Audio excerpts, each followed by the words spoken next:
we are one of 20 other investors calling her and trying to get the agent and the seller on board with sub two. Hey, what's going on, guys? My name is Alex. I am a real estate investor, and I want to make these videos to share with you guys the things I'm learning, the challenges I'm having, and maybe the challenges I'm overcoming. So hopefully you can leverage this information to accelerate your own journey. So today I got a call recording here that I want to break down for you guys, and it's on the topic of how to do subject to deals with a real estate agent, right? So something I want you guys to know about this deal, actually, this was a follow-up, right? So one of our JV partners, Mel, had talked to this agent a couple of months ago, maybe a month and a half, 2 months ago. At that time, they were only getting creative offers. The agent was not open to it. The seller was not open to it. But really, that was kind of the only option that was available to them because the seller was in a negative equity position on this particular deal. So they would have had to cut a check to sell the property. Instead, we're able to come up with a solution where they can actually walk away with some cash. But essentially, this was a follow-up, right? So at that time, they were not interested. But again, follow up, stay consistent, stay in front of these people, because then your persistency will pay off. Eventually, if they actually do want to sell the property, they really only have this as an option. So if you're one of those people that shows that you're consistent, credible, and you're continuing to follow up the agent and be professional and be polite and build good rapport, you're going to be the one they turn to when they finally do come to the realization that, okay, like I can't rent this out. I'm not a landlord. My mortgage payment's too high. I can't figure that out. I can't sell it because I'm in negative equity. And like, okay, this may be an option here. Let's actually see what these people can do. You're going to be number one on the list because of how consistent and credible you've been. It looks like your persistence is paying off. Okay. The seller is now considering it, the subject to. Okay. You sent over a letter last night, I think, and I forwarded it to him. And so I just wanted to touch base with you. So kind of refresh my memory, because I've talked to so many different people. Mm-hmm. You guys' portfolio and how you manage your subject to, how long do you hold on to a property?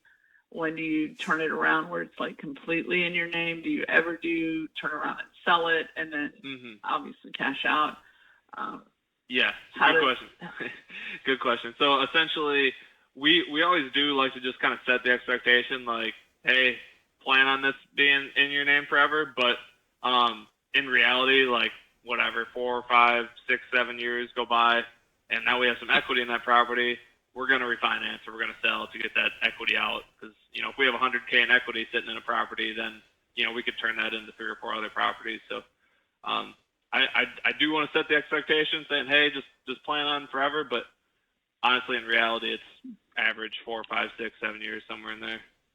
So what has occurred that when talking to so many of you? So that's going to be a question you're going to get a lot. And it's really kind of like, it just puts up a little flag in my brain. Like they say, how long is this going to be in my name? Again, always set the expectation, hey, expect it forever. Expect it forever. And then you can be truthful, right? Like what is the actual average that you, your company, your buyers refinance? And you can just kind of tell them, hey, on average, it's X, right? But expect it to be in your name forever. But the red flag that goes up in your head, there's a reason they don't want that that mortgage in their name anymore, right? So that kind of sets off a little alarm. Have that in the back of your mind. You're going to have to figure out why that is and address that at some point in the conversation, right? One of these other people said that they work with VA a lot and that there is a way that they end up relieving the pressure on the, because in VA you only have, I think it's 750 now that they allow that you can borrow against or, do for their loans on for their entitlements. So, and that would also variate on how their debt to income ratio is and all that stuff. So if by chance these people are tapped to the limit with their debt to income ratio and they already have, 300,000 locked up into this house. Good question. What she does is, I guess there's some way they work with VA showing, well, I guess what I would do as a realtor with some people that extend themselves somewhat as we get the lease. We show that it's a viable lease and the income is coming, and we show proof of bank statements. So then the bank will consider offering another loan to these people because they have proof that they're not overextended, if you will. Yes. Yep, exactly. So when we do this, we always hire a servicing company, and essentially that servicing company is proof that we're the new ones responsible for that payment. So in the first year, I think it's 75% of it gets wiped off their debt to income ratio. After the first year, it's 100%. But if they did need that full 100% in the first year, exactly like you said, we could just show them an executed lease and get it back, wipe it completely off their debt to income ratio. So I think those are all. So the key here is honestly just answering with confidence. So this realtor, the seller, is going to be pretty new to this process. They're going to be kind of shaky. They're not going to know what all the answers are. But when you come in with authority and confidence, like you've done this before, because hopefully you have, then it's going to be really calming and relieving to them to work with somebody who has actually done something like this in the past. So confidence is the key to that response.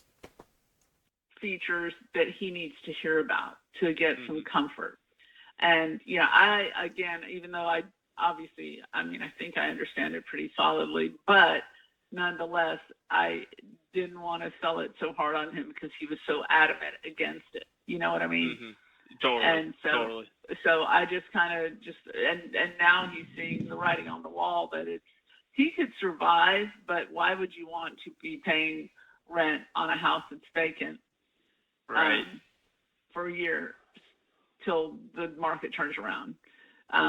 So I think, depending if the numbers work for you guys, because even though it's a super low interest rate for him and for you guys and everything, I don't know, are you guys going to think about doing Airbnb, or are you just going to try to straight lease it? So that is definitely something we do. We do short term sometimes. We also do midterm, and we also do some corporate rentals as well. Usually, if we can long-term rental it, it's kind of the lowest level of management, so we do that. But right. In cases that we can't, then we just look at other strategies.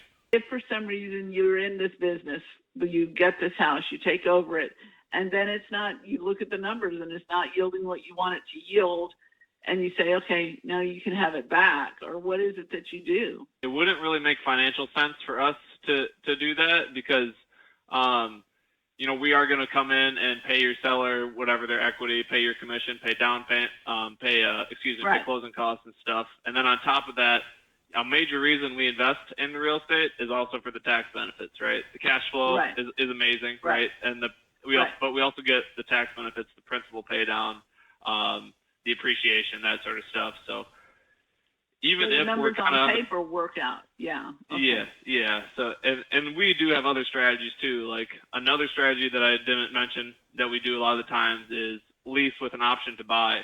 That way we can usually push the rent up a little bit too. I was going to tell you, you'll clean house on this.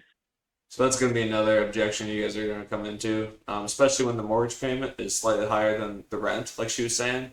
Mortgage payment's going to be around $2,300. Rent is about $2,100.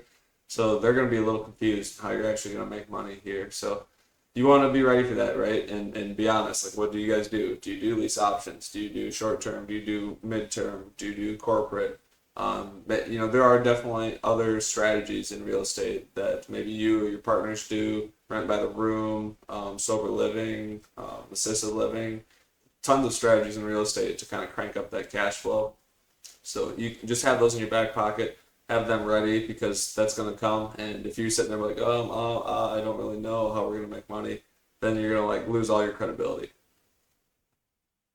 So right now you're the only one I've sent him because I've had at least 20 people. Oh, wow. Alex, that have come across my desk. And I've forwarded a lot of them to him and he's deleted them. So now I've just sent him. So that's what I was talking about before. That is the power of follow-up and consistency and being disciplined. So this property has been on the market for 150 days. I don't know how long it's been, but it's been on a while. And at that point, if you're calling properties that have been high day on market and they're nice properties, the realtor has already got bombarded with creative offers. And you heard her say, we are one of 20 other investors calling her and, trying to get the agent and the seller on board with sub two. But the reason she came back to us is because, like I said, we were consistent, we were credible, we were confident, we were disciplined. We continued to be there and be in front of them and follow up religiously, and that now we're getting rewarded for that, right? There was literally 20 other people calling her about this, and she called us back, and now she's setting us up with a call with her client. So keep that in mind. That is how you beat out the competition. And this one this morning to him and said, okay, call this guy. So I'm going to send you his phone number as well, because might as well make this thing happen, So with that call, I honestly didn't really do that much talking, right? This was kind of the realtor talking the probably 80% of the time, which is what you want. I was kind of just there, like reaffirming, like, yeah, totally get it. Try and attempt to be on their side this whole time, be understanding. A lot of things I like to say is like, hey, I know you're probably in a really tough position, right? You've got this client that is not budging on price or whatever, and you got all these investors saying, hey, you got to do this creative offer, and the client saying no, and you're kind of just stuck in the middle, right? So be sympathetic with them. I use that line a lot. But in this situation, it was really because of all the follow-up we've been doing, because of all the consistency we've been showing, that this realtor is basically already sold on that. Like, I had to overcome like 2 little tiny objections. That was literally nothing. So beyond that, now we're setting up a three-way call with her, the seller, and myself, and we're going to get this one locked up and get it taken care of, help the seller out of a bad situation, and hopefully get paid in the meantime. So that's the call today. Hopefully you guys took something from that call. The thing I want you to really take away is my objection overcomes on this call was really not what did it. It was the follow-up. It was the consistency. It was the discipline. You heard her say that 20 other investors have been calling as well. We're the only person she called back. So that's what I want you to take away from this. Your skills on the phone, great. That's super important. Keep working on that. That's super important for sure. But something you can do like literally day one to just catapult yourself right to the front of the line is show that you are consistent. So that's the main takeaway I want you guys to have. Let me know what else you learned. Let me know what else you guys want to see, and I'll catch you on the next one.